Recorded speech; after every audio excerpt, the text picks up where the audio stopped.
Hello and welcome to the 6-Star Podcast with your hosts, DarkViperAU and TGG. It's weird when I introduce myself first, but anyway. All right, cut. So, we're not doing another intro. We'll go again. No. This is not a DarkViperAU stream. This is a 6-Star Podcast. We don't need perfect intros. But we are here to talk about all the news in the world of Rockstar games and Mindseye. The universe expands. And there's quite a few topics this week, many of which I don't know anything about. This is going to be a good episode. Yeah, it should be, hopefully, if you can enlighten the viewers. So, there's been a lot of leaks. This over the past month, because it's been a month since our past episode. There have been quite a few leaks. Not much concrete news, but there's a lot to talk about, and it's pretty exciting. So I think this is definitely going to be a busy episode compared to last episode, so I'm excited to talk about it. So as you know, I stay away from these leaks because the information I want to know, like I can't filter it out and keep that and remove the stuff that might be spoilery for stories and stuff. But you get involved in this stuff, so I like having that information filtered through you. The only thing I know about is the 60 FPS, but I don't know where these leaks came from or how legit they are. So if you can cover all that, that'd be great. I'll tell you about it, Matt. Spin me a yarn. So recently, a French journalist, supposedly, by the name of Fravalise, posted on Medium about apparent GTA Online 2 leaks, or GTA 6 Online leaks. You haven't heard about this at all? No, I stayed away from it. We don't really know much about GTA 6 Online at this point, but what Fravalise is saying here, this has been translated to English by IGN as well as Gaming Buyable, is that GTA Online 2 is currently working towards a 64-player experience with the goal of reaching 96 players. So ideally, they're aiming towards 96-player lobbies. What's the largest lobby you can have right now? It's like 20 or something. So right? it's 30, technically 32, because you can have 2 spectators, but it's 30 in GTA Online as is. So double, but that's maybe actually, triple. Yeah, but that's not even the most exciting part about it, in my opinion. So it goes on to say it's codenamed GTA 6 MP at this point, GTA 6 multiplayer. That's not surprising. And that it's also much further along than GTA Online was 1 year before GTA 5's release, which again... Yeah, which expected, because they now know how successful it's going to be, unlike last time. Here's the most exciting part, in my opinion. And this is something that we kind of already knew about. I can get into that in a second. One of the most significant advances would be the ability to perform free-roam multiplayer activities with players from different sessions without ever having to leave your own environment or experience loading times. Dude, that'd be so big. I always hated being pulled from different lobbies every single time and going back to a different lobby afterwards.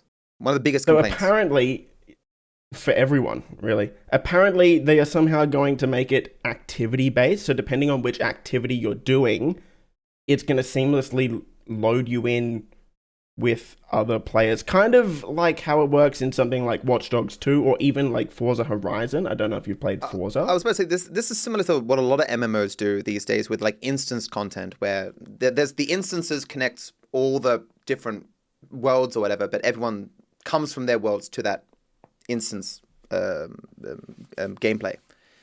So this isn't surprising. Not necessarily, but what's interesting is we kind of actually already knew this. Before you go into it, just how did this French person learn this information? They're a journalist, right? But supposedly, yeah, that's the thing. We can't really verify this person's source. But what's interesting is it pretty much lines up with what we already kind of know. That just isn't confirmed from the patent. Sure. So honestly, I don't know if this is a verifiable source, but like I said, they're kind of confirming what has already been strongly hinted at, which is why it's very likely. So in September of 2020, that's 5 years ago now, time is flying, Take-Two Interactive filed a patent. It's called System and Method for Session Management in a Multiplayer Network Gaming Environment. Essentially, they're developing some sort of new technology. I'm not too sure how, this is a 20-page patent, right? I don't know how this is going to differ to something like Forza Horizon, where it's seamless session switching and that, but Rockstar is developing some sort of new technology, and it's certainly going to be miles above GTA 5 Online's loading and how the sessions work there. So overall, insanely exciting. Yeah.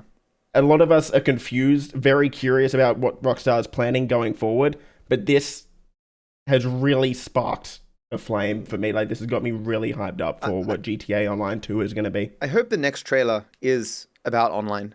I don't think it will be, but that'd be cool. Probably to get won't some be. official information. But so there's just one set of leaks then. From that person, yes, but we also have more leaks that came out like 2 days ago with the 60 FPS thing. So I stayed away from that as well. But so that was all the information from that French person, just those two things, basically. Yes. So essentially, GTA 6 Online is aiming for 96 players, as well as it's going to be a much more seamless experience, a lot less loading. We're not too sure how exactly it's going to work, whether, you're just joining an activity seamlessly, or if you go to a different part of the map, for example, and you seamlessly load in with other players. We're not too sure yet, but there is going to be some sort of seamless loading. But this 60 FPS thing is more interesting to me. Like, where to come 2 days ago now? Well, this is where it gets controversial. This comes from a Twitter account named Detective Seeds. Now, Detective Seeds, I'm pretty sure it's well known that they do have a source within PlayStation or Sony. However, this person has been wrong on quite a lot. They've been right on a few things as well, like the Oblivion remaster and some stuff with Doom to Dark Ages. But apparently they've also been wrong so many times that they are a banned source on the Gaming Leaks subreddit. But it's pretty well known that they do have a source at Sony. Anyway, we'll go through the leaks because this is apparently what he's heard from a Sony engineer, and it would make sense. Again, kind of like the previous leak where the source is, but it's like, this kind of makes sense. It tracks, yeah. GTA 6 is currently running at 60 FPS on the PlayStation 5 Pro across multiple graphical settings. So in testing on the PS5 Pro, apparently GTA 6 is already running at 60 FPS. I didn't think the Pro was that much of a step up from the normal PlayStation 5, right? Like, it's certainly not 30 FPS difference. We kind of get into why this could be the case in a bit here. So 60 FPS is only confirmed for the PS5 Pro, though this could change before launch. PlayStation engineers are actively assisting Rockstar with optimization due to new technology being implemented for the PS5 Pro. PlayStation engineers are also helping optimize other upcoming Rockstar titles, potentially referring to Red Dead 2's remaster. It is expected that GTA 6 will offer multiple graphical options on the PS5 Pro at release, like performance and quality modes. The Rockstar PlayStation marketing deal is facilitating this deep collaboration on optimization. So we knew that Rockstar was in bed with PlayStation already, and there was even very recently that PlayStation retweeted the Red Dead Redemption 2 trailer or whatever on Twitter. That was interesting. I've never seen them do that before. So this is very interesting. It definitely tracks that they would be more in bed with each other, but it makes me think that maybe the game would play better on PlayStation Pro than it would on the Xbox. Yeah. Because if they're not that integrated with Xbox and it doesn't have this new technology and stuff, is it not going to hit 60 FPS? Is the Xbox going to be legitimately just like a 30 FPS or a huge step down graphically? It kind of seems like that will be the case. If this is all true. If this is true, of course. Going back to your comment on, the PS5 Pro isn't that much better than the PS5. What's a bit like I just remember seeing like comparisons with the Spider-Man game, and you could see the difference, but it was like really tiny, and people were mocking how little difference there was in the actual improvements. Yes. However, Detective Seeds kind of did elaborate on this a little bit. PSSR stands for PlayStation Super Spectral Resolution, I believe, which is essentially AI upscaling that's only available on the PS5 Pro. They are also supposedly in May of next year, PlayStation, this is again a rumor/leak, going to be doing this again. There's going to be another AI technology for optimization that's going to be coming out in May of next year, which lines up with GTA 6. I mean, the AI keeps getting better and better. Yeah, and I guess maybe they have an early version of this new AI tech. You would think so. Apparently the PS3 ran a lot better than the Xbox 360 for GTA 5 as well. Like, this isn't the first time Rockstar has worked with PlayStation to optimize the game for their platforms. But what's interesting is the base PS5 does not have this AI tech. So this is only for the PS5 Pro. So there's a lot of people out there saying the CPUs are pretty much the same. PS5 Pro is not that much better. It's actually to do with the PSSR, not the hardware itself, as to why this could be possible. Interesting. I really hope this is true. I find it very unlikely that this game will run at 60 frames on a base console, which is why you've got a PS5 Pro, right? I haven't got one yet. I will get one. You don't have one? I should probably step up and get one soon in case everyone snaps them up for GTA 6. Yeah, right. Well, that's why I got one. Look, man, I really hope this is true. Any availability of 60 FPS on launch in any capacity would be great. Especially because as long as they don't just put it on the PS5 Pro, which is not going to happen. But I mean, because we know it's going to Xbox anyway, so it'll be on everything. Yeah.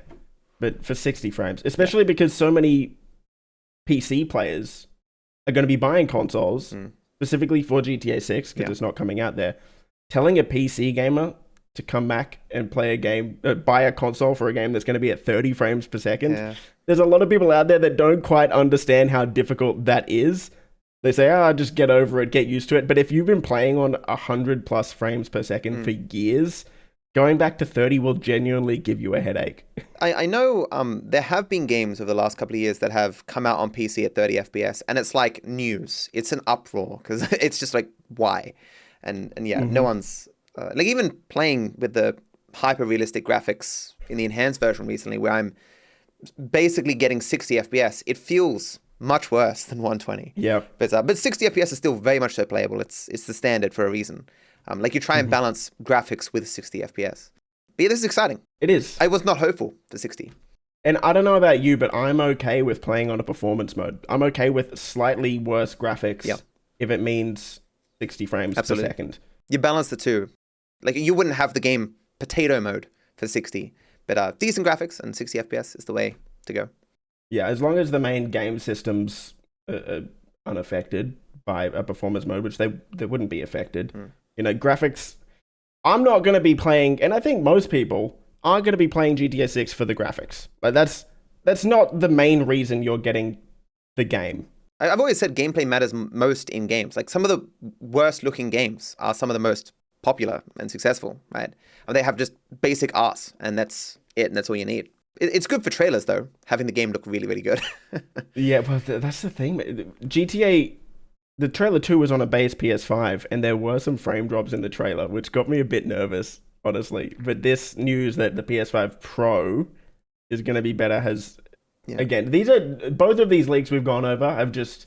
made me a lot more excited. As we've talked about before with the trailers, though, like, if you go back and look at the first GTA 5 trailers, there's pop-in, there's stuff not appearing in the background, and the game ended up fine and looked amazing and way better than the trailers. And that's what we said before, that we can expect that with GTA 6 as well. We can kind of touch on this next one that you've got here with the GTA 4 port and potential Red Dead 2 remasters. Again, this was hinted at in the 60 frames per second leak, that Sony is assisting in optimizing upcoming Rockstar Games titles, not just GTA 6, which would be Red Dead 2. I feel like we've been talking about a remaster of GTA 4 and like next-gen Red Dead Redemption 2 for like years. Every single time there's some leak, some guy saying it's coming, and it still doesn't come. But we got like some official announcement back then with Take-Two, right, where they said they're going to be releasing some stuff coming up ahead. So, yeah, I mean, it's not surprising. Did you hear about the Red Dead Online DLC? The one that just came out. Yeah. Yeah, it was for the first time in 4 years or whatever, which was a shock to everyone. What's up with that? Yeah. Are they going to start Is that not a good more? sign for? Is that not a good sign for a remaster potentially coming out soon? Yeah, I guess getting people more back in the game and interested again, and yeah, that makes sense. With stuff like this, I think it's where there's smoke, there's fire. Yeah. Right, and this isn't just one. It's a dozen sources now. It is absolutely coming. It's just a matter of when.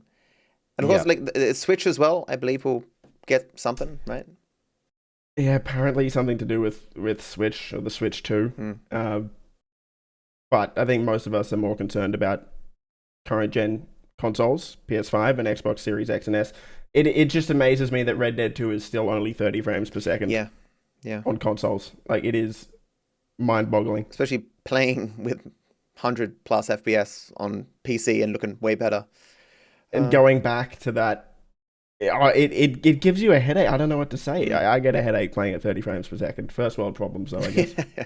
Did you see this? Analysts predict GTA 6 will generate $7 billion in the first 2 months of launch based on GTA Online 2 launching and potentially the introduction of GTA Plus. And what they say, $2 billion in the first week, did they say? Was that? I think they said $2 billion in the first day, wasn't it? I think, yeah. That would make sense. So GTA 5, the two famous numbers out there is it made $800 million in the first day and $1 billion in the first 3 days. Yeah. I think the $7 billion number in the first 2 months, that could be about accurate. I think $2 billion in the first day is vastly underselling it.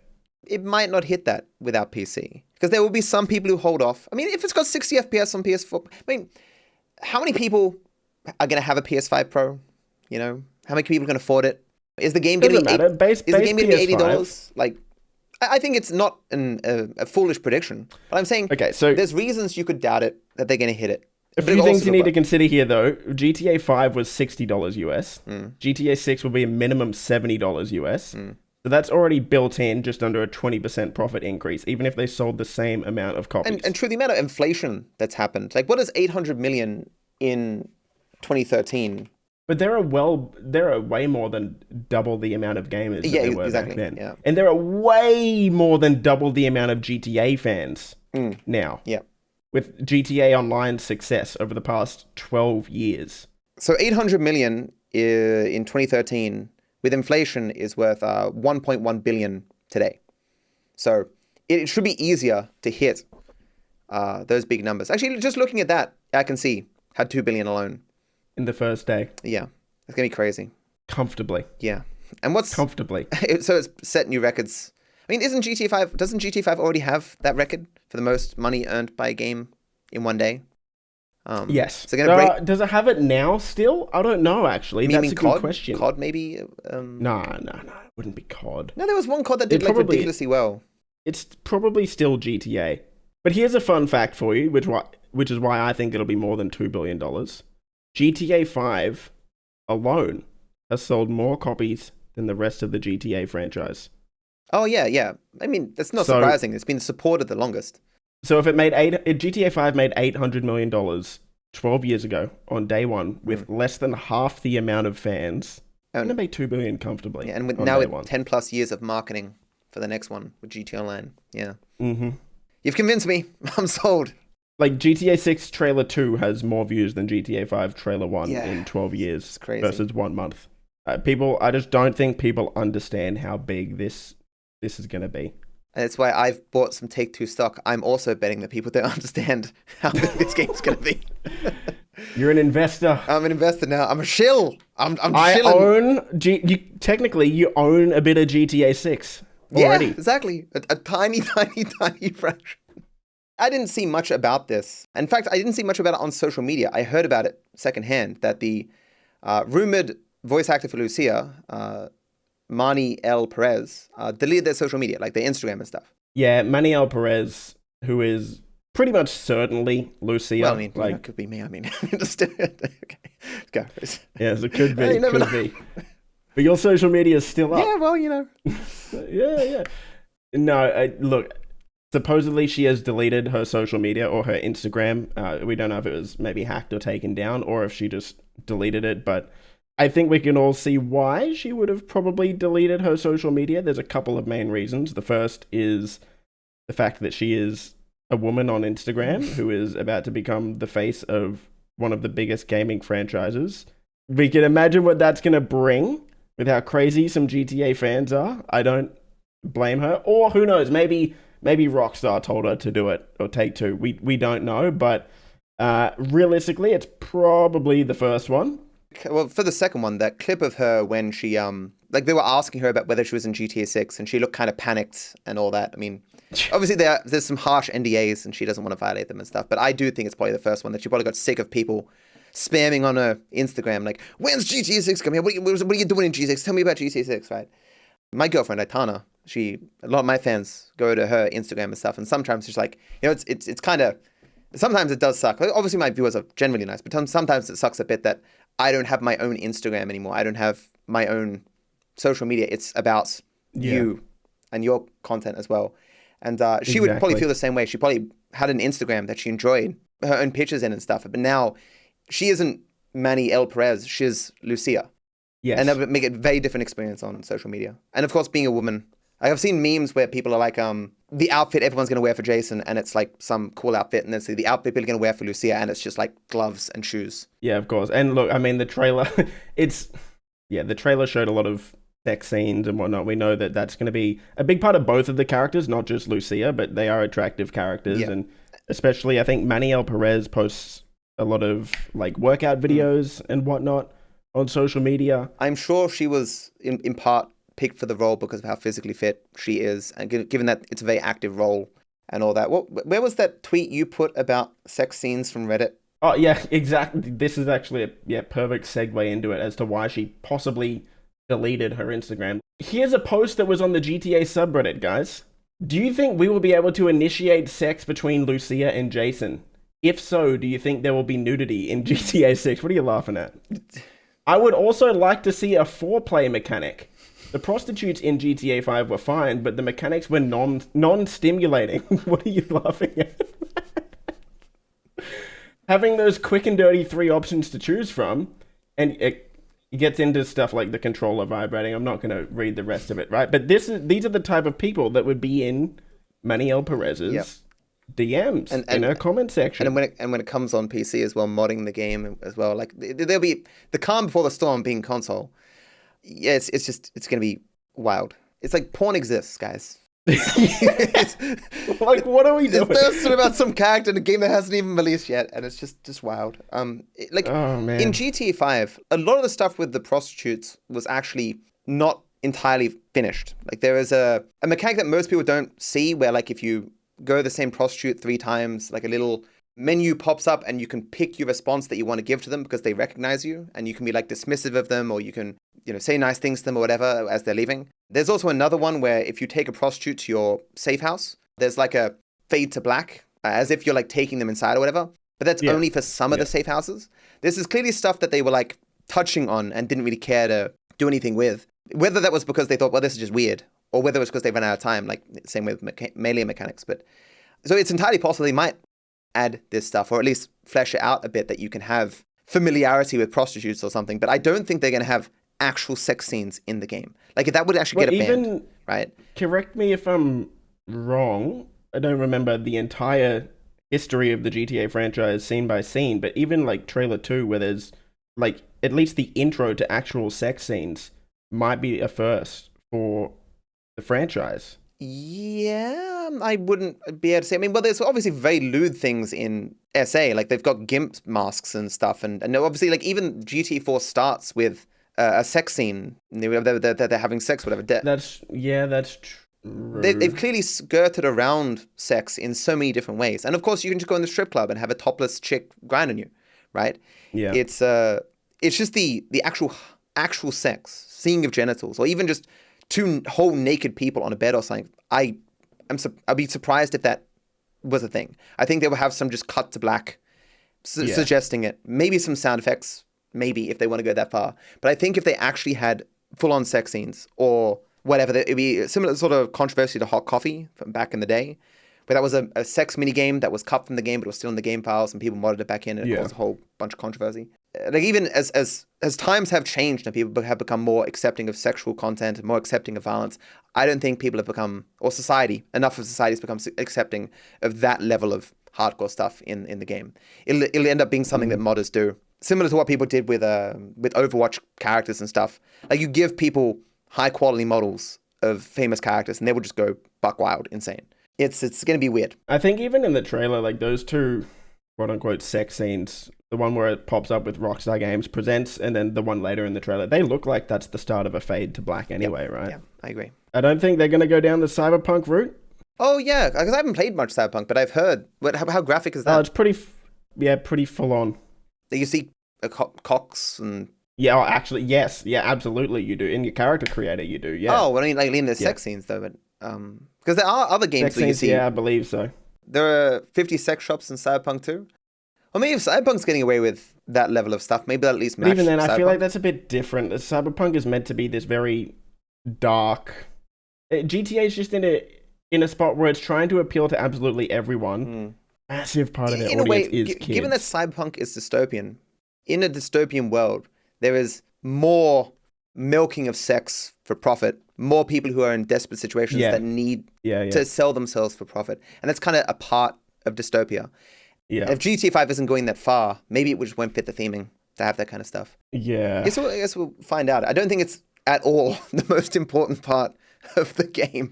Certainly not enough to write on Reddit about your design. Jesus Christ. Yeah. Goddamn. Wish I could just, like, Men in Black flash that out of my memory. That's, wow. Yeah. This next one is kind of weird. So I wrote a tweet that became my most liked tweet of all time, I think. Yeah, I saw this. And I was shocked. Like, nothing I ever tweet gets on, like, mainstream Twitter and gets a lot of stuff. But it got 61,000 likes. Well done. It's crazy. And basically, my mod, Che, came to me and said, hey, I was watching TG's video, and he talked about how on the Xbox page it shows the rating of the game. And so he wanted to go check that. And so he went to check it, and he noticed in one of the other tabs, in More, it said additional info, and it said the Xbox GTA 6 approximate size was 328.76 megabytes, which is obviously absurd. Like, it's obviously very dumb. Yeah. And I was like, of course. that's just funny. And so I tweeted out, Xbox has confirmed the file size of GTA 6. It is 328.76 megabytes. And how many people thought you were serious? I was really not serious. Like, I thought, like, you could justify how it would be a picture or a launcher, or some people said, like, the only way it could be possible is if it was whole cloud-based, but it's not going to be cloud-based, right? What my favorite part is all of the people that, how big was it? 327 megabytes? Yeah, 328 megabytes. 328, and all of I saw so many comments of people saying, oh, the game's actually going to be 328 gigabytes. They just typed it wrong or something like that. Or this is a teaser. It's going to be 328 megabytes. It's like, no, man. No. That's not how this works. You're downloading some, like, launcher, or you might even be downloading, like, the JPEG of GTA 6 for all we know in 4K the first loading resolution, screen, right? Yeah. Yeah, exactly. Like, no, dude. That's nothing to do with it. It's just a random number for whatever file you're downloading when you wishlist the game. But very funny stuff. Very funny. This next topic, obviously, not as funny. Mindseye, the game that released and didn't do particularly well. That's funny. Yeah. That's the funny bit. Mindseye. So the first part of this story is Mindseye is letting some people go. They have 300 employees in the UK and 200 abroad, and they say they're going to be firing 100 of them. A significant portion of your workforce. To what degree that's just like they have finished that game and therefore they let some people go, which is a lot of companies do that, unfortunately. I don't think that's the case for this one, because, I mean, they wanted to, keep building on with... Everywhere, yeah, they would still need to be people for that. I think it's more that they're just, downsizing because of the lack of Mindseye doing well. But hearing this, and then the next news coming out that Mindseye is apparently going to be relaunched. Lindsay Benzies says the faults of Mindseye are due to internal and external saboteurs. So you and me, that's us. Stating that they will focus on delivering ongoing updates and performance optimization for Mindseye, while also ensuring the long-term success of Builder Rocket Boy's future ambitions, Leslie Benzies' company. The game has a 38 score on Metacritic, mostly negative reviews on Steam, and has around 15 people playing it on Steam at any given time. I doubt there's a lot more than that on console. They have, however, released 4 patches in the last month, so they have done something. But I can't imagine they're going to be spending a lot of money building out this game and its features and stuff. More than just maybe putting enough that maybe PlayStation will stop giving refunds to everyone. We talked before, last month, about how we thought they'd just abandon it, because who the hell would give them more money to continue to support this thing? But apparently, Leslie Benzies has got some money to burn somewhere. He's found some money in a couch. They raised a lot of money in funding for everywhere. And they kept all that money and didn't put it into the game, apparently. A couple or a few $100 million. Yeah, who knows? Is this like a massive money laundering scheme? You can't even swim. Like, you run on water, like Jesus. Back to that point of about 15 people playing the game on Steam charts. actually had a bit of a dip today. Currently, there are 12 players on Ooh. Steam playing Mindseye. I just don't know why people would sabotage this game. True. Clearly got a very loyal player base. Yeah. How could they do this? Internal and external saboteurs, according to Leslie Benzies. I'm just blown away that he would say that publicly. Like, he doesn't believe that. He doesn't believe even that. if he didn't believe it, surely he'd be self-aware enough to realize how dumb it makes him look. Surely. He must be delusional to some degree. I don't know, dude. I don't know. I've never heard, well, surely there's other examples, but the degree of lost reputation that Leslie Benzies has experienced because of Mindseye is some of the largest in history, right? People either didn't know him. From an individual game developer, like from an individual in the games industry, it's got to be pretty close to number either one. people didn't know who he was or they had a high opinion of him. Now, more people have learned who he is and people have a low opinion of him. I think he's yapping. He does not believe any of what he just said. Some investor talk, you reckon? He wants to get some money I guess. from someone. I guess. Will you be playing it if it relaunches? That was the worst.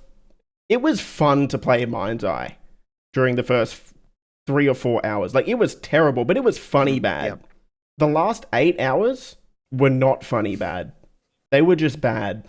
Like, you get sick of the bugs, and it just turns into an absolute slugfest where you're literally just running down empty corridors or full corridors with hundreds of enemies that offered no gameplay variety at all. They're just bullet sponges. It is just some of the worst gameplay I have ever experienced in a game, those last like 6 to 8 hours of the game. The first 4 hours that you played, because you didn't go on after that, like I said, it was kind of funny. It was, yeah. If you play the rest of that game, your opinion of the game will actually get even worse, to the point where you don't even want to laugh at it. You just hate it. So what I'm sensing from you is like a soft no, that you don't want to play the game again. Like I might actually on relaunch, if it does relaunch, give it another go, because I haven't finished it, and I might just for shits and giggles boot it up one day and see. No, there won't be shits and giggles, Matt. There will be for the first few hours. After you get to that, there are no giggles. I think after the 4 or 5 hour I think mark. it might get some views because people be curious if it actually did something different, but maybe not. We'll see. You think they'll sponsor you again? I hope so. Don't make me start laughing again, man. I won't stop. God damn, that was like the funniest shit. So speaking of better content, at least, the Money Fronts DLC released a few days after the last episode we did, like a month ago.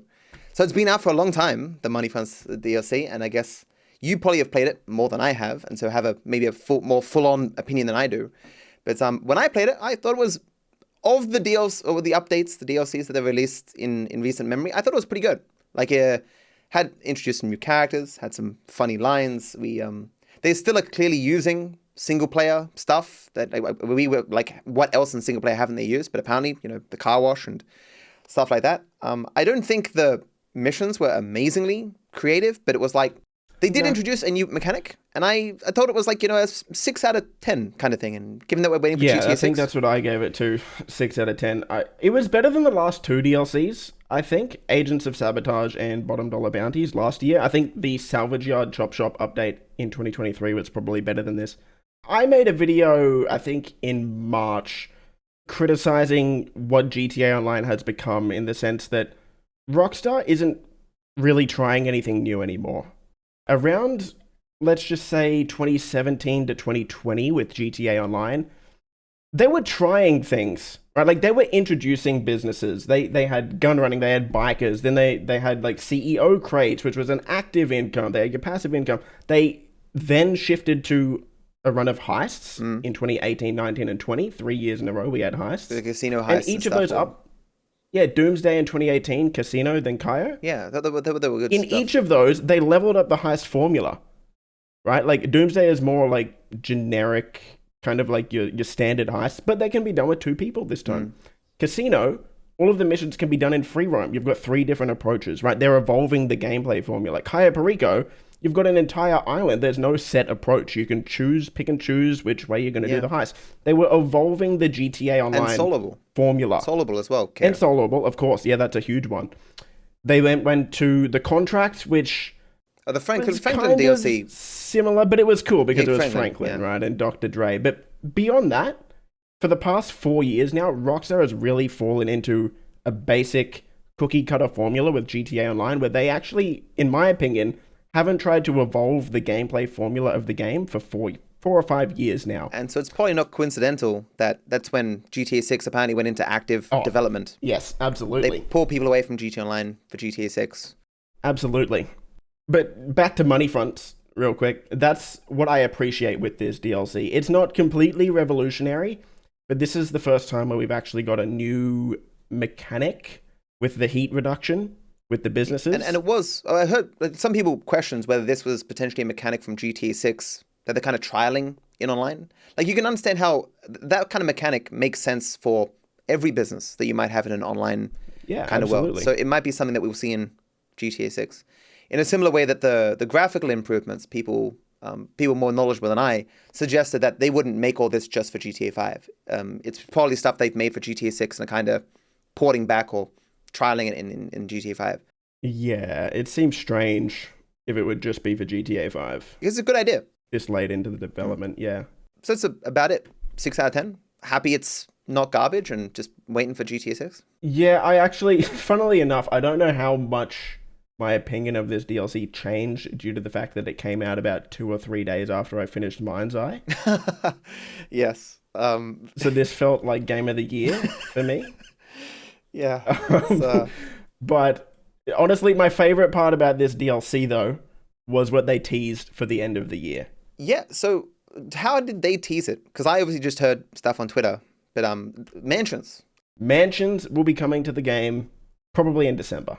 In the game files for this DLC, there is a new real estate company called Pre-Real Estate, Prix. I was saying Pricks at the start as well. I don't know if it's going to be called Pricks or Pre, but probably Pre-Real Estate, luxury real estate.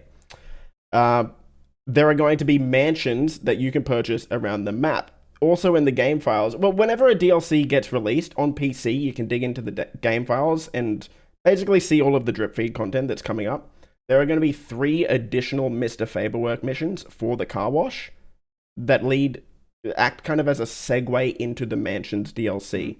One of them will have us breaking into Devin Weston's mansion and clearing out bandits that are in there, basically. Oh, yeah. Because Squatters, we're going to try and put that mansion back on the market. Oh, yeah. Which is essentially confirming that we will be able to buy Devin Weston's mansion in the December update. There are also 2 other missions. One of them takes place where we steal some supplies from the Mile High Club because they're not using it, apparently. So I don't think we're going to build the Mile High Club. We're just kind of stealing supplies. And then there's another mission as well. There are also 2 new mansion locations that we've seen from the game files. This is going to pop up at some point later in the year before the DLC comes out. They'll be under construction. Yep. Kind of like how the casino was under construction back in 2019. Some of the few buildings that are under construction in GTA Online that'll actually be finished. Yes. So there will be 2 new mansion locations, which essentially confirms 3 mansions, Devin Weston's, as well as these 2. We're not sure if there are existing buildings on the map, like the Playboy Mansion. Especially with how many missions take place at that mansion, though, in online. Like, the contract has one of the finales of the acts in the contract takes place at that house. So I don't know if we'll be able to buy that one, but we definitely know of 3 mansions that we will be able to buy, which is really exciting, right? And we don't know what's going to come with these mansions. We have to say it again. There's a chance it could be Michael. Oh, yeah, true, yeah. I don't know. Maybe this could be the property that you need for one last big heist. Think about it. We did have to buy an entire underground facility to start up the Doomsday heist. We needed a high-end apartment for the original heists. Maybe you could see how like you have a mansion and then what Michael or Solomon or whatever in the movie studio needs a mansion set and you're like, hey, I got a mansion, come by. Something goes wrong, you gotta help out Michael with the movies. It makes sense. Like I said to you, I always thought there was going to be a big send-off DLC for GTA Online. Yeah, we both agree with that, yeah. I don't think it would just puff out. They would do something big. This is undoubtedly the big send-off DLC. Mansions is what people have been asking for 10 years. Like, that is the thing. 10 years ago, if you asked anyone what their dream DLC was, the majority would have said Mansions. That has been true for the entire lifespan of GTA Online. Yeah. So this is the big send off. Are we going to get a big heist to go with it? Who knows? Kind of hard to imagine that we'd be able to buy these big mansions and not be able to do anything with them. True. I'm not 100% sure Michael's going to be there. I'm hopeful. Do you think if they're bringing Michael back, would they, Trevor and Franklin as well, to help out? I saw you ramble about this. Well, I mean, because they were talking publicly about wanting to do this in GTA 6. If they had done something or were going to do something for GTA Online, why would they be talking about that? They would go, no comment, NDAs. Don't make me get into theories, Matt. You know what they do when I come up with theories, God Get out the whiteboard. All I'm going to say is that it's wildly convenient Stephen Ogg, Ned Luke, and Sean Fontino really started hanging out together again over the past 2 years. Yeah, it could be because Ned Luke, his popularity kind of skyrocketed on social media. And I remember him saying like he was kind of helping out Sean in that avenue as well. And maybe Steven noticed that, and that's why they kind of got back together for that reason. Maybe. Who knows? But I'm hopeful. Maybe Rockstar orchestrated it behind the scenes because they possible. were all working on something to do with a GTA Online update. Who knows? No, probably not. It's a crazy theory, but we can hope, and we should know within the next 5 months. That's exciting. Yeah. So this topic of Social Club shutting down, there was a lot of misinformation and a lot of exaggeration as to like it's gone. Do you know exactly how things changed? I just know that the Social Club website doesn't link directly to Social Club anymore, and it just goes to the main page now. But you can still go to your own Social Club if you have the link. But it seems like less things are connected now. They officially changed the name of Social Club a few years ago to the Rockstar Games launcher. Yeah. So they've slowly been winding down the Rockstar Games launcher. I'm not too familiar with... Not the launcher. The launcher's still there, right? There's no way they're not going to keep the launcher still, right? They should keep the launcher. Yeah, the Social Club, one of the criticisms I always had of online is like that you had to go to a separate website to do things with your crew and stuff. Made a little bit more sense back in 2013 or the console or when they were less certain that GTA Online was going to be a success. But for GTA 6 or GTA 6 Online 2 or whatever, I just couldn't imagine they would have that stuff out of the game. I thought this is all going to be closed down or at least migrated to some in-game thing, right? This is word for word what Rockstar said, and I believe this is all they've said on it, unless it was the newswire.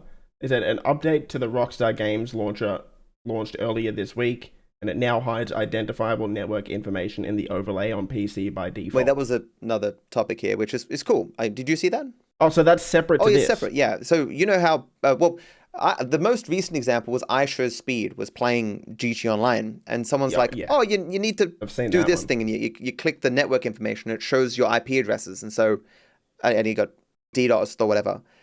Perhaps just due to that huge scandal, they finally, after over 10 years, have made it so you have to click buttons to show your IP address. I mean, even back when I first started playing online, I accidentally showed my network information. And so many people have been got by this, but it's only something that really affects live streamers. Whose video did I see where you can't even click on people's profiles anymore? Yeah, exactly. Social Club has limited functionality, even if you can go to your own page and stuff. So you're saying you don't think this is going to be in GTA 6? No, I think there's going to be something similar to Social Club, but it will be in the game itself. So rather than going to a website and saying, I want to download this custom game, you'll go on your phone and navigate a website there and be able to download custom games there. I don't think they need a separate web page anymore. Or even on PC. Or you could also access it on a separate web page. It just seems so dumb to have none of this in the game. You can't even tinker with your crew in the game. It is strange. Yeah. Especially because of how big social media is meant to be, or that could be in this game. They're just going to have the social part of social media not be in the game. Yeah, no, I don't know. I guess it depends how much more complexity it leads to things, and if it could lead to more exploits and stuff. Security is going to be a concern. But I hate Social Club. Good. Get rid of it. Yeah, it's horrible. Yeah. It absolutely is horrible. This is something that they did 10 years ago now, obviously. Yeah. This has been around for, 15 to 20 years almost, I think, Social Club. And of course, I didn't have the... It never really got the updates it needed. Yeah, and I didn't really have the experiences when it was new. back in the beginning. Like when I go to like custom games now, it's all just like EXP farming garbage nonsense and glitch stuff and whatever. Like it's not useful to me at all. But I'm sure in the early days, it was probably used by a lot of people for more practical things. Yeah. It is quite interesting that they never really updated it. Like, look at Fortnite. When you load in to Fortnite, all of the different custom things you can just load into. How much better the UI is for a game like that as opposed to GTA Online. Like you said, they never put it in the game. It was always external. You think they're going to have something like that in GTA 6? It all meets the whole, we want creators to do content in the game and make stuff. It'll go that way. So this next topic, this little content creator, DarkViperAU, has released Pacifist 2.0. Never heard of her. Yeah, it's a small series. You know, it's... I don't know why I put this here, honestly. If you like my Pacifist series, the first episode of season 2 finally came out after like 6 years or whatever, since I started it so long ago. Means a lot to me. How long ago did you finish this? So I stopped recording it in 2020. I finished editing it in 2022. And so it's been 5 years since I've done any new strats or recorded any new footage. And it's been 3+ years since I released the final episode. And this is new, or is this still footage from 5 years ago? No, it's still footage 5 years ago. No, within the last year, on and off, intermittently, I went through the game, found strats myself. But also this dude, it's crazy, right? This guy, Trims, he reaches out to me with some strategies. He's like, oh, this will save you a kill or whatever, Pacifist. I'm like, oh, I'm not doing anything with Pacifist right now, man, but thanks for the suggestion. I'll put this on my list. And he keeps coming back with me. Another strat. I'm like, oh, geez, this is actually pretty cool strats, and I got other stuff to do, though. And he ends up finding, like, I don't know, like 15 strats or something to save kills. Like, this series, Pacifist 2.0, would have been, like, half as interesting if it wasn't for this one guy, Trims, who just contacted me out of the blue. He didn't have the PC version of the game. He just had the console version, I think, apparently. But he was just committed. Like, millions of people watched that series. One guy, years after it's finished. He only contacted me in the last year or something. I feel bad that I didn't... That's millions to one. Yeah. I feel bad because I sent Martin a clip to my voiceover to thank him at the end of the first episode. But I guess I forgot that he didn't put it in and Martin misplaced it or whatever. I thank him in the pinned comment in the description or whatever, but I'll thank him at the end of the episode too. But if you're out there, Trims... Thanks, man, and Trims deserves. Yeah, make sure you credit him. It's so funny. I've heard you don't credit people nowadays. Apparently, man. You just rip strategies. Yeah, apparently, I'm gonna from get people, and I'm gonna get a lot of 16 tweet threads about every strat that I've ever done in the game that I haven't credited. Oh my god, thief. Yeah, I'm the worst, dude. Literal Matt, Satan. Do you actually? Now that I think about it, do you credit Rockstar Games every time you load up their game? I'm about to get to sue me for everything I've got. Man, how are people going to know who made the game if you don't actively promote them? Yeah, wild. This was cool. You probably didn't take notice of this, I imagine, but I thought it was awesome. On the mission Complications, for over 10 years, there's been a bug where if your FPS is above 125, the red car that Simeon was trying to sell to this dude would slightly slide, and that would cause a mission fail. You would load back in, mission fail again. Load back in, mission fail again. You literally could not progress if your FPS was above 125. So people who played the game would get very confused if they had a really powerful system and would likely just use the mission skip feature. Obviously, this was not a big deal 10 years ago, but with every passing year as PCs became more powerful, more and more people were running into this issue where they literally could not progress.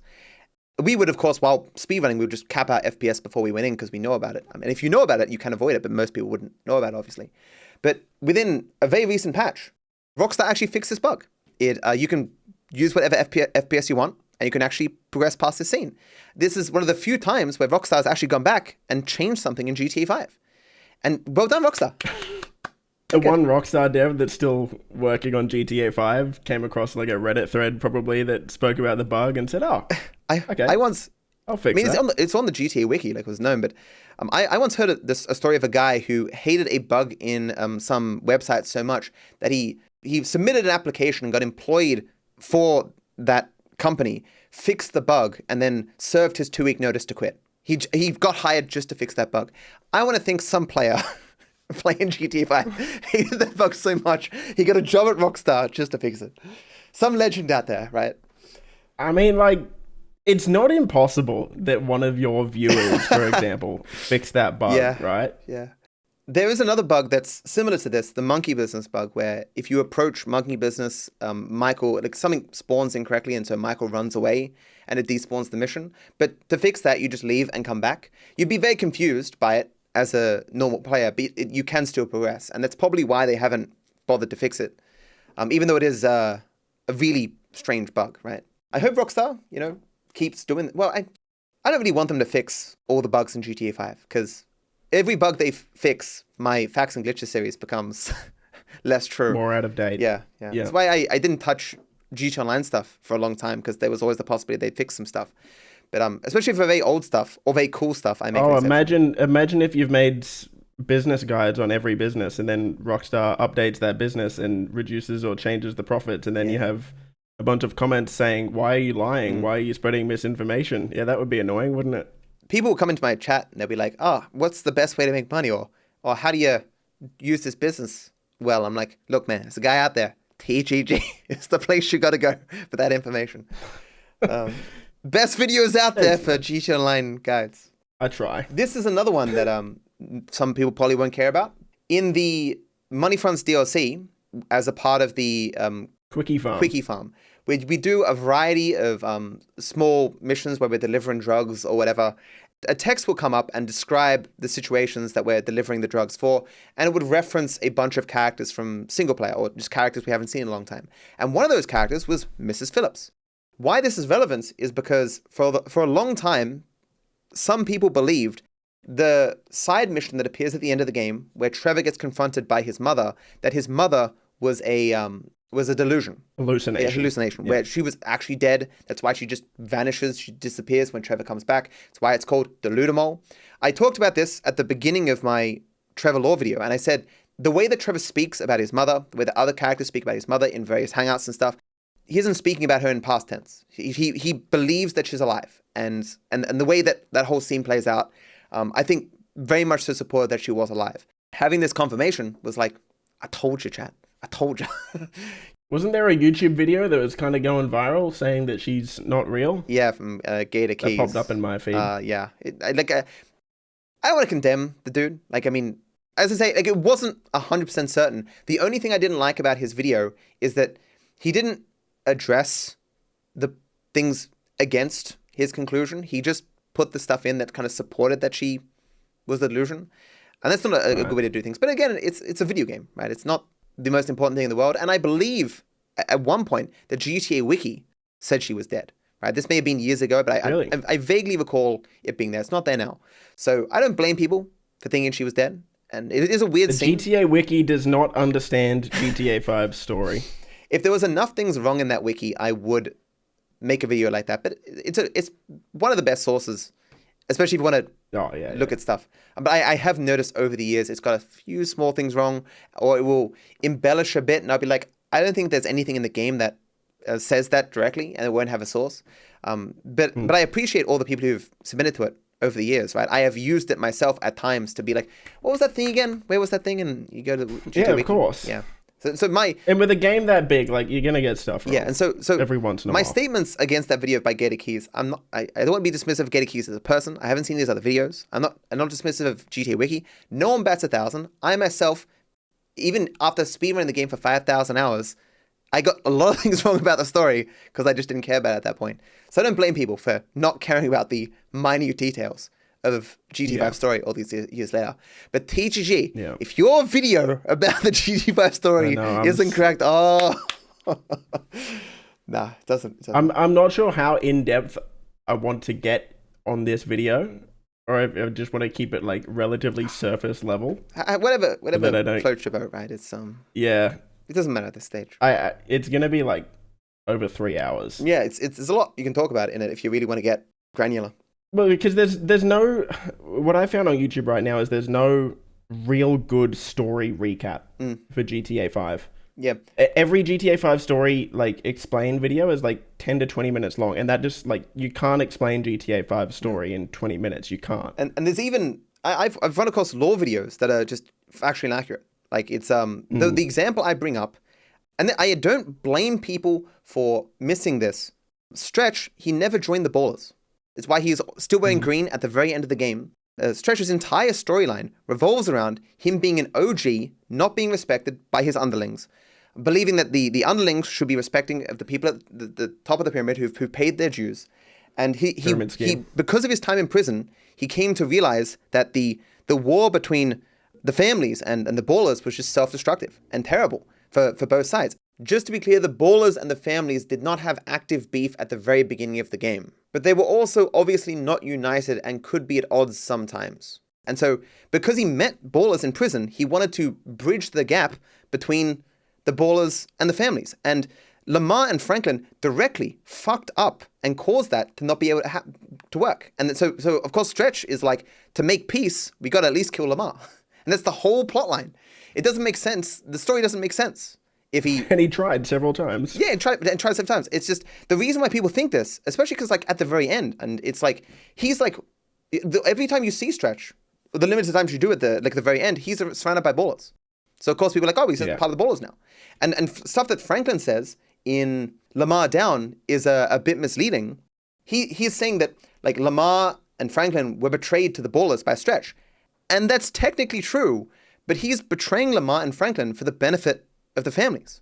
He believes that the only way to bridge the gap and to prevent war between the families and the Ballers, because Lamar and Stretch tried to kidnap Dee and now Dee's dead, is by throwing them on the fire. And this is directly what Stretch says in the long stretch.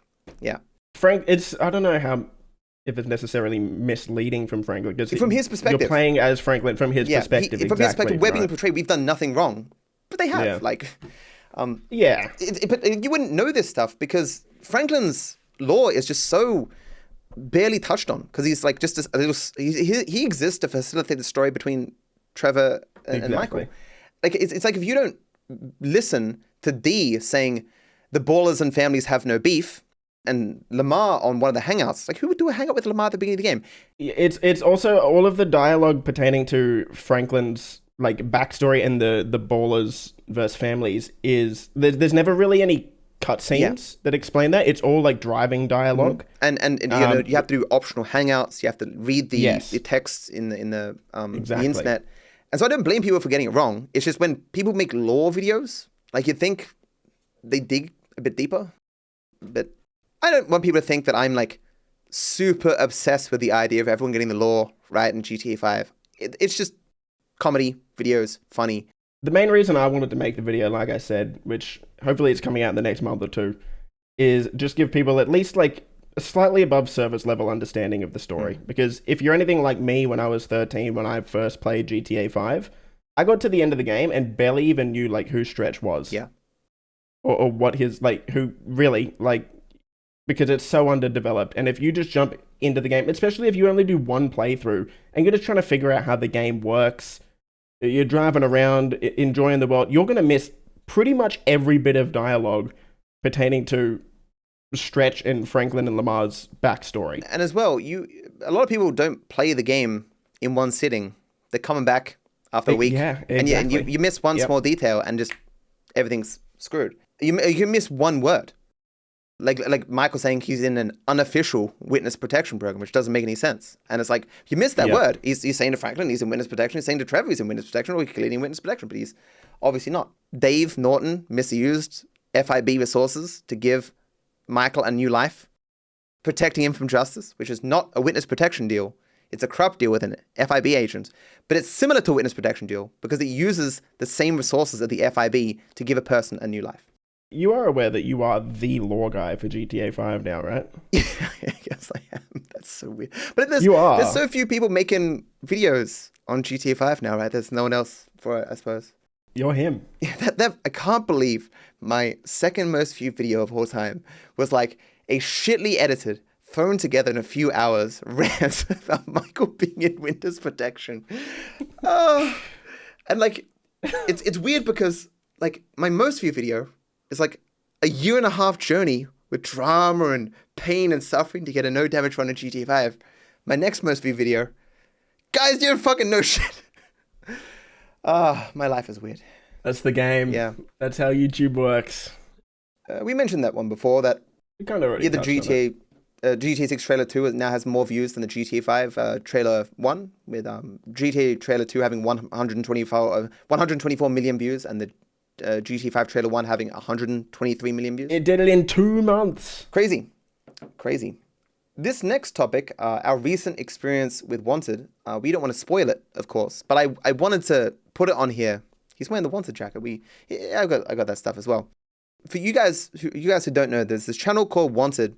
It's owned by like Marcus and Creator, 2 OG GTA content creators. It's also Laserbeams associated. He might own a bit of the channel too. He's the biggest Australian content creator in terms of subscribers. And they do a lot of collaborations with other GTA content creators. I've done 2. You've done more than that? Like, you've done... I think I've done like 3 or 4 Wanted videos. So we've been in quite a few. They do massive scale GTA videos. The biggest scale GTA videos I've seen. Yeah. Just in terms of the overall scope of how to produce that content. Like, it takes months for them to make a video. And it costs a lot as well. It's also given that they use this stuff like once and then it's gone. I'm sure they might repurpose some stuff some places, but like they're not keeping some server active forever and making revenue. They're releasing one video, and the videos generally do well, but it's obviously the interest in GTA 5 is, it's hard to maintain after all this time. Yeah. But we were in one recently, and what's going to differ with this one is those participating have the option and are probably going to all make their own videos. So mine's being worked on. You've done yours. Yeah, mine's pretty much done. Yeah, so that'll be... are you going to release it with theirs or like a day after? Or? Yeah, shortly after. So essentially what the Wanted's next video is, I believe we can talk about it. He said we can do tweets about it. We just can't spoil what happens. But it is... Matt and I are 2 of the 10 contestants, some of the biggest GTA content creators, all of us competing against each other in several challenges, and the winner won $10,000. We can't reveal who that winner is, but it's going to be a very good video. Yeah, like a lot of funny stuff happened. If you want to... One of the funniest videos I have ever edited. There was some... Probably the funniest. There was some really funny stuff that happens in it. Like unnames in it, bruffies in it. Like, I mean, Expert thief? Yeah, it's a lot of people from the OGs of the GTA space. Like, I mean, I shouldn't start listing people because then it feels bad that you list everyone. But trust me, it's going to be well worth the watch. Okay. We're not allowed to say what we're laughing at, are we? But, but are you ready for what's going to happen after the video is posted? The comments are coming. The comments are coming, You guys got to watch all of it. I don't know how they're going to edit it. Because depending on how they edit the final round will drastically change people's opinion of you. That's not what I'm most worried about. I'm worried about the earliest, because you probably don't know the stuff that I did earlier in... Oh, I'm going to get mocked so badly from certain things that I did, but... Oh, no. Even so, like, I was fine, but like just some decisions I made were very stupid. But anyway. If you like the 2 people on your screen now, watch it, because... This next thing was just a tweet. Compared to Gilly Master's normal tweet, this is one got a lot of likes. It got 15,000 likes. And simply, it really is crazy how this vehicle single-handedly ruined GTA Online, and it's the Oppressor Mark II. Yeah. Do you agree with this? Like that was like the beginning of the end, or when did that come out? Like the Doomsday, right? It came out in 2018 with the Nightclub and After Hours. I've actually recorded, like, I didn't even know about this tweet. I've recorded an entire video that I'm currently editing about this topic, actually. Yeah, I think he's not the first person to say this. I doubt. No. But it essentially not only changed the way GTA Online is played, it changed the way Rockstar developed content for the next 7 years, because it came out 7 years ago. The amount of changes that Rockstar has made to the game purely to counter the Oppressor Mark II and to address the backlash of introducing futuristic vehicles into the game. We haven't had a futuristic vehicle in the game since 2018 or 2019. They've gone, like, all of the DLC since the Doomsday Heist were boots on the ground. Really since After Hours. But the Oppressor Mark II wasn't the first futuristic vehicle. It was just basically the last. But it was kind of the tipping point. Because I mean, I use it so much, and the reason's obvious. It's because I'm trying to do things as fast as possible, collecting all the awards and stuff. And if I use anything else, I'm losing. And yeah, as I say, sometimes I've just gotten bored of using it, and I've just used one of my cool cars, and I'm thinking I'm enjoying driving around, and I'm like, but this is losing me so much time. Different game. I'm losing time and stuff, and I'm sure when you're doing public lobbies and stuff, with everyone flying around on oppressors, you probably get less actual interaction between people now, right? Because you're all in the air and stuff. Like when people are on the grounds, you're all driving on the roads. There's just a lot more sky, and so it's just interesting because I don't do a lot of the public lobby stuff. I was curious of your perspective, and I imagine you're hoping for GTA Online 2 that this isn't going to be a repeat, and they've learned their lesson. I think they've definitely learned their lesson with how many nerfs the Oppressor has gotten, and the fact that like every DLC has stepped away been boots on the ground, like ground level, street level crime. Like the most crazy thing we got was the Cyberpunks heist, which like isn't even that unrealistic, right? The backlash from the Oppressor and all those, Rockstar definitely heard it. But to your point on the difference of driving around versus flying over the map with an Oppressor, it completely changes the social aspect of the game as well. Yeah. Like you can't just drive up to anyone and like early days GTA Online, you would drive over to someone on the map and see what happens. Maybe they jump in your car, maybe they shoot you. That's exciting. But if there's two Oppressors flying towards each other on the map, they're both locking onto each other, and a fight is going to start. And as well, it's a single-seater vehicle as well. Like it removes all social stuff. And you've got to have an Oppressor as well if you want to follow your friend who has an Oppressor, right? No, not a good addition to the game, no, in my opinion. Did it single-handedly ruin GTA Online? I think it's probably being hyperbolic, hard to say. Yeah, ruined is maybe a bit harsh. It's ruined some aspects, but definitely of it. Changed. Yeah. It changed it for sure. It's funny now playing Saints Row 3, and they have an Oppressor-like vehicle, and even it is not as OP as the one in GTA Online. And Saints Row 3 is so over the top and a crazy game. So you're not a fan of it? Because I don't do any public lobby stuff, and it saved me a lot of time doing all awards. I don't think it was good for the game, but I've probably benefited more from it being in the game than lost. I would have liked to have tried all these different cars and learned more about the different cars, because I would always want to know what the fastest one was and what one would be best in different situations. But because the Oppressor is always the best one in all situations, I've never needed to learn that stuff. I know less about cars in GTA Online than the average player, despite playing I've only played online for like 500-600 hours, which is still a lot. But like single player, I've never needed to learn that stuff. I just need to know what the handful of fast cars are and to grab those. But in online, a lot of people know all the cars, but I don't. I know nothing. And the Oppressor is part of the reason for that. Consider this sort of butterfly effect scenario that I kind of argued for in this video that's going to be coming out in a couple of weeks. Invite-only sessions, you say that's primarily how you play GTA Online, is in private lobbies, correct? Or friends lobby, was it, Rockstar introduced selling businesses and doing all of this stuff in invite-only lobbies in 2022, I believe.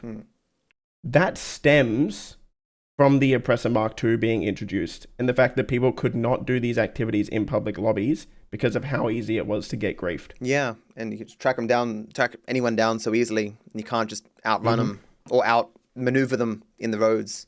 So if the Oppressor Mark II was never in the game, would we even have these invite-only lobbies where we can do all of the multiplayer stuff? Impossible to say, but you're right. That could be the contributing factor or the large contributing factor, It changed GTA Online in a lot more ways than people realize, I believe.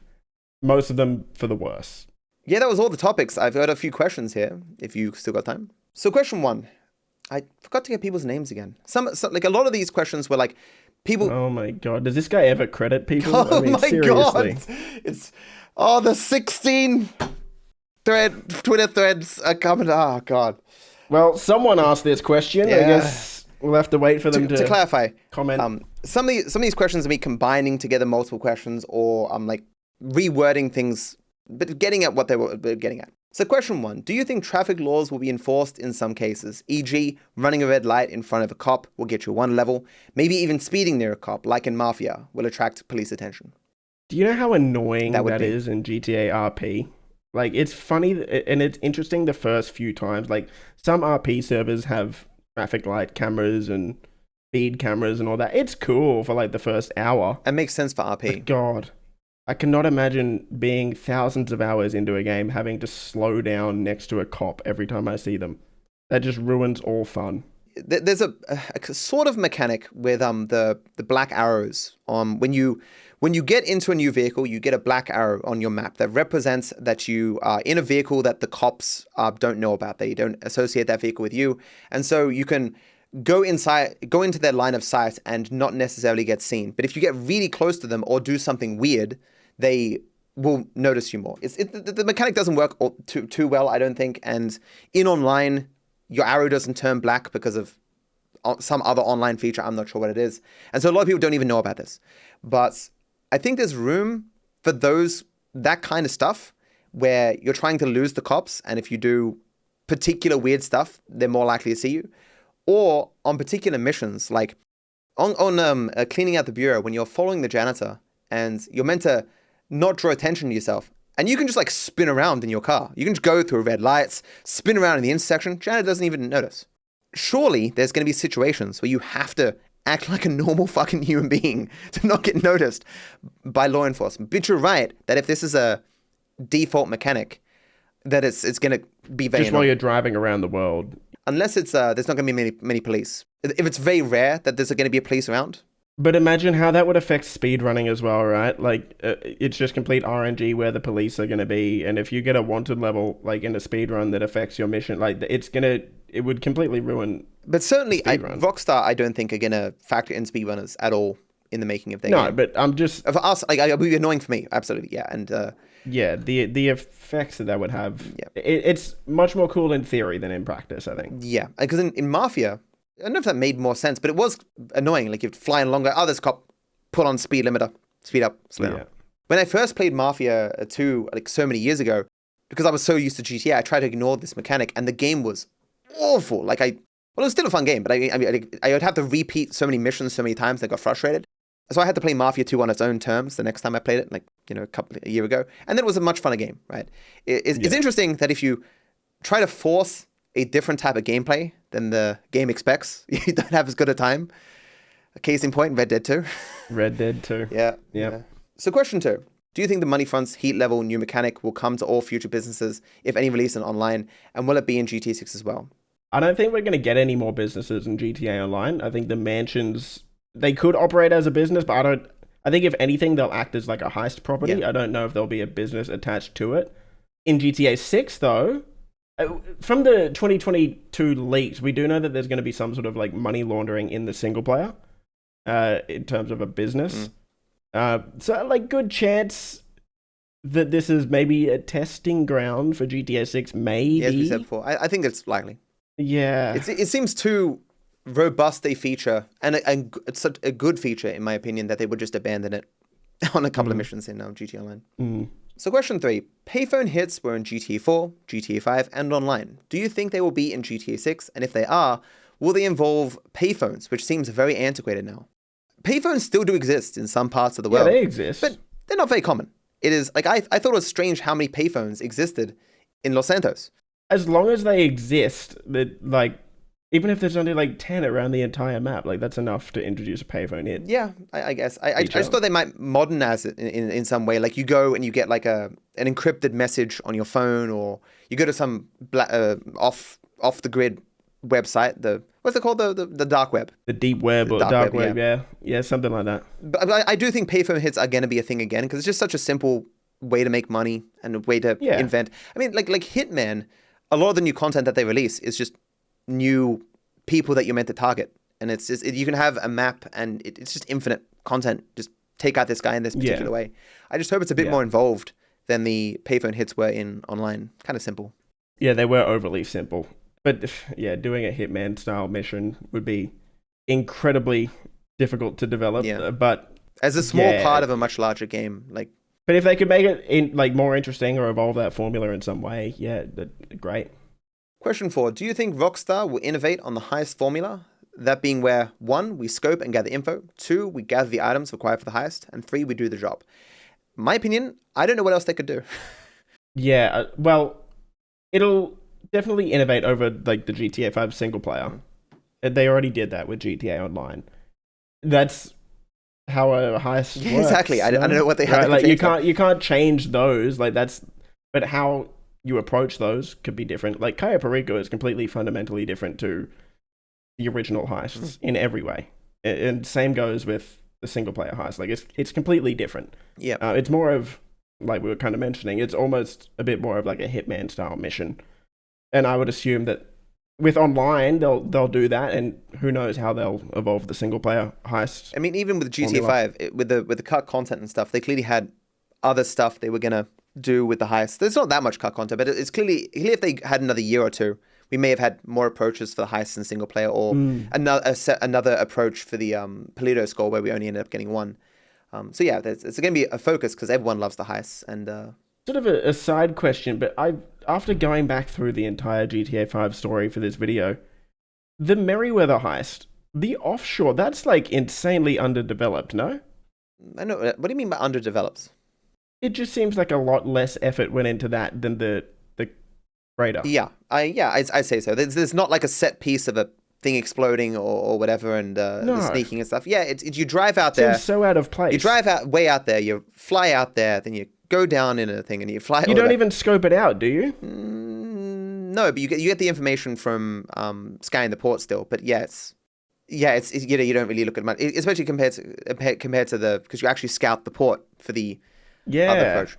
But if you watch my video on it, whatever, a lot of weird stuff was cut from that. Originally, Trevor was going to be the one sniping. Franklin was going to be the one on the boat. Michael, Trevor, and Franklin were going to go get the device underwater. They were actually going to be warheads, and was selling them to someone called E.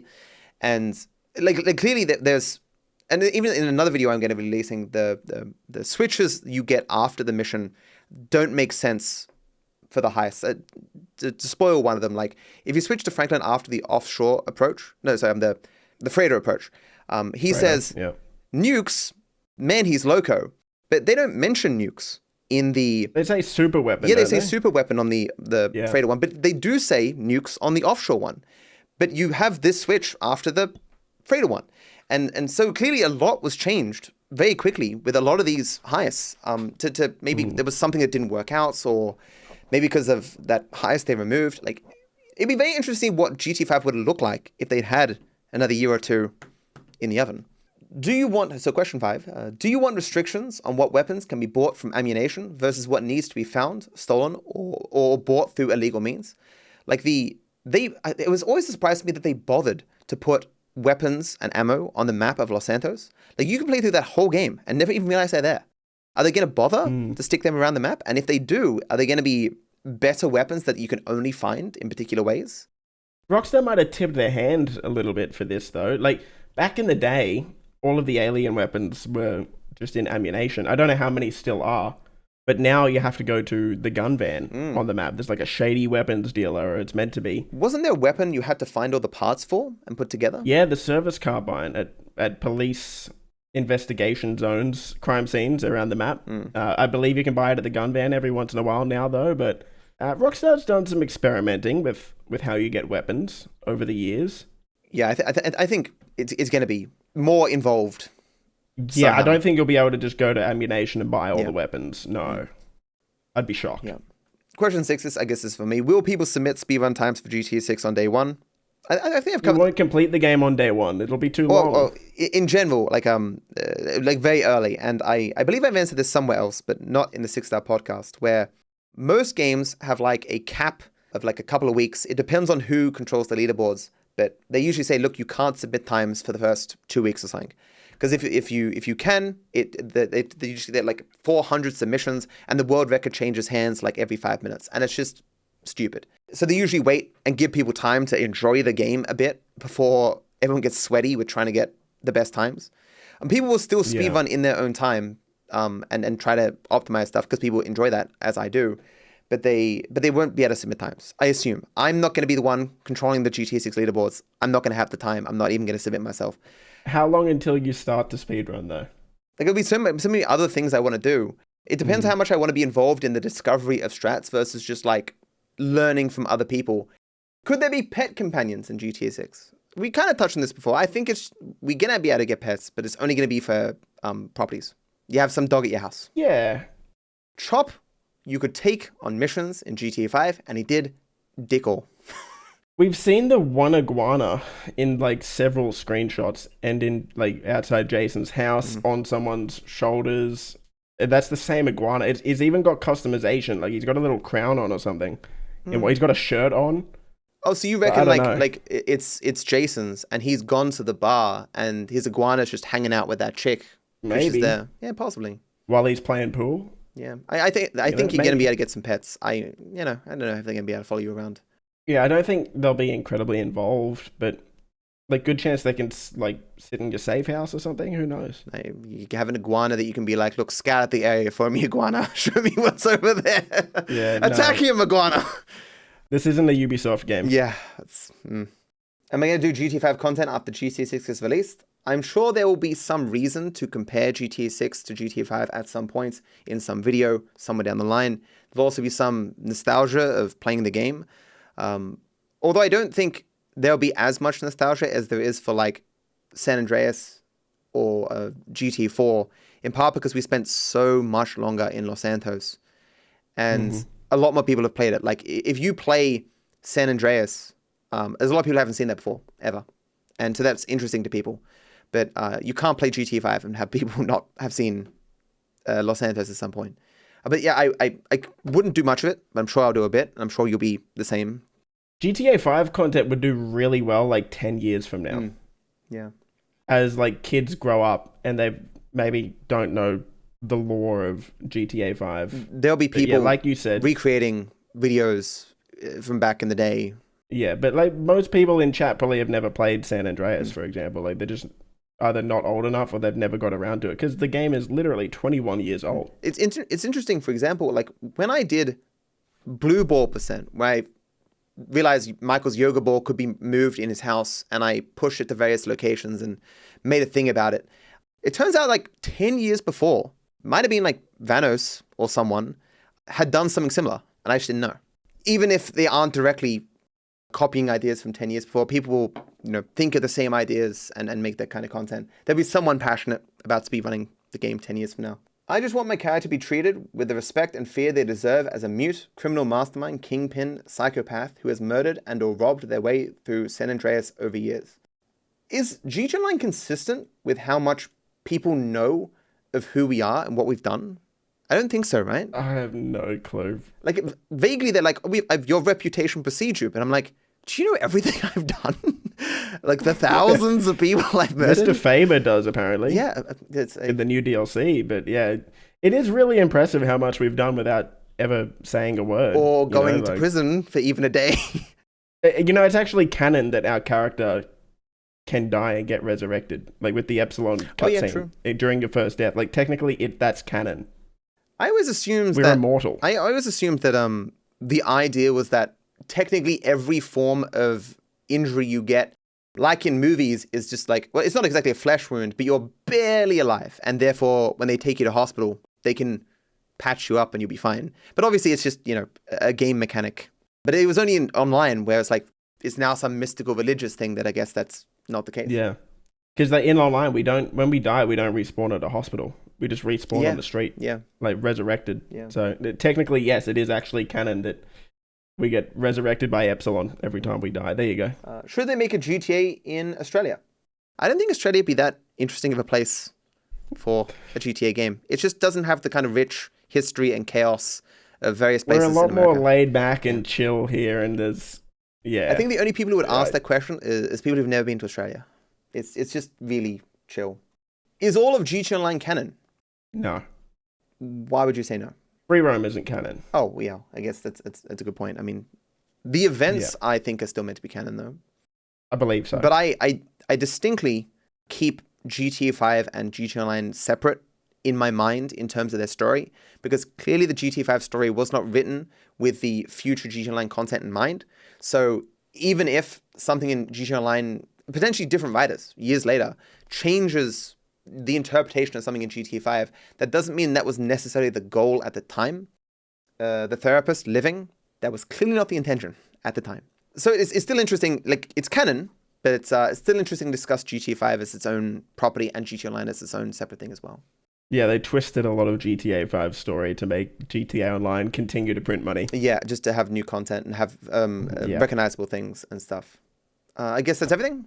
For those who don't know, there's often deleted scenes after the outro in every episode. We'll wrap it up there. Yeah, thank you for watching, guys. I think it was a good episode, you know? Yeah, I probably one of the better ones, considering there's been no, like, major Rockstar announcements yeah. or anything. Yeah. So, anything to shout out? The main thing I want to shout out is make sure to watch both of our versions of the Wanted video and on the Wanted channel as well when that comes out, probably in like the next week or two, because I really think it potentially could be one of the best GTA videos of all time. Like, I think it is that entertaining. It's at Wanted _, I believe. They didn't get the actual Wanted thing, but it's and Wanted with 5 stars after it. You'll notice it when you click on the channel. They definitely deserve more support and stuff. All those videos are great. Watch their previous content too, to be honest, because we're in a bunch of the content. The guys who've done it probably don't dudes. know about it. None of for PAX 2022, but I guess I knew of him before that, but that was the first time I met him in person. Next podcast when? I don't think we're going to keep to a schedule. It's just going to be when we have enough to talk about. It'll probably be over a month from now because I'm leaving to go overseas to the US in Canada this Sunday coming up. So it'll probably when we get back at like late August. So TG is going first, and I'm going later than him. So I'm only going to be gone for 2 weeks. You're gone for a month. Yeah, you're going to Vegas though after, aren't you? Yeah, I think so. Because Tana's doing some conference thing in Vegas for something, and she got free tickets, and I'm potentially coming for a few days. She's worked it out. I mean, you guys know more of what we're doing. I like being the passenger princess. I don't need to know what's going on. Yeah, it'll probably be early September, I would say, next episode. Yeah. And hopefully there's a lot of cool stuff to talk about then, which you should come and watch. Watch out all our previous episodes too. The commentary is still good. Thanks for watching, guys. Watch Pacifist 2.0. The second episode will come out in a week or two. Bye, everyone. Boop. Bye. Boop. Now for the deleted scenes. So how knowledgeable are you in all the topics for today? Well, actually, I don't know how knowledgeable you are in a lot of these topics. I'm not. This might just be the TG podcast. This is the first time I'm looking at half of these, so you're telling me you've gone through and got all these topics. You're like, I hope TGG knows about this. Yeah. Some we missed, but I just wanted to get everything. How graphic will the sex be in GTA 6? And it's one of my tweets. Yeah. Like, what context? He's a villager, chat. You just see my guest spot in the Minecraft movie? Yeah, the way you were flirting with her was very impressive, Matt. Thank you. You don't use that on me. No. You're not deserving of my charms. Haven't seen this in a minute. Pelican not on anymore? No, we kicked him off after 6 episodes. Yeah. He's been on every episode except this one. He's been on every episode so far. He upstaged us. He was too good. Like, we had to get rid of him. We felt too threatened. Why are you smiling at that? What was... Welcome to the 6-star podcast. Welcome to the 6-star No, okay. Welcome to the 6-star podcast with me, DarkViperAU, and TG. And we're going to be talking... Yeah, we're going to be talking about all the news no, we should redo that. What? No, too many stutters from me and interjections. Let's go again. That's fine. It's a fine intro. Let's go again. No, what do you mean? It's a perfectly fine intro. Cut. No, we're a super serious podcast, and I need to actually hold on. Let me refresh my brain before we dive into it. You should watch these great videos on the leaks. They're from this guy TG. It's a great channel. I might actually need to watch my own video. How long until you start to speedrun though? There'll be so many other things I want to do. It depends how much I want to be involved in the discovery of strats versus just like learning from other people and then not crediting them in the descriptions of my videos.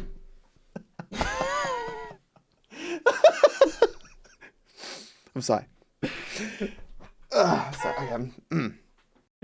Cut that. Anyway. Yeah, half of chat has no clue what you're talking about. That seemed incredibly evil without the context. Yeah, okay.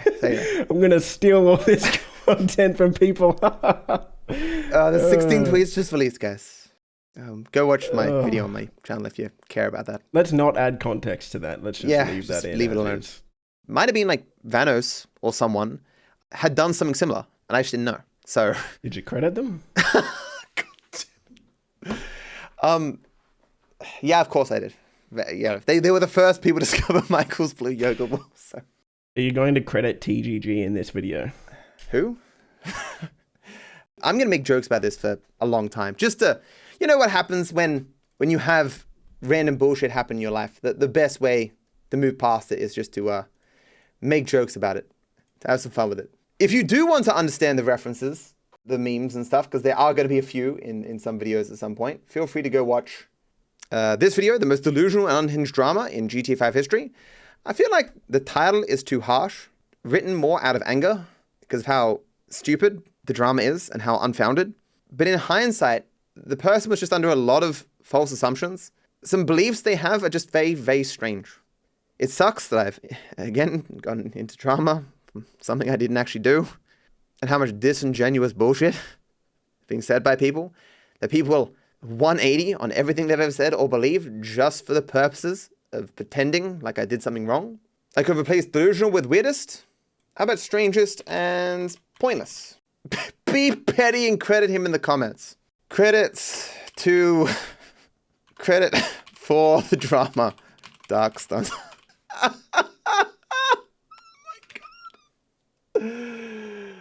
Oh god, that's funny. It's too good of a joke. Too good of a joke. I'm sorry. It's petty. It's petty. But it's so funny. It is just god tier hilarious. There's of course the long version if you want it on the Rambles channel as well. For those who don't know, the Rambles channel is back. It's back, baby! Along with a bunch of videos that you may have not seen. 7 new videos.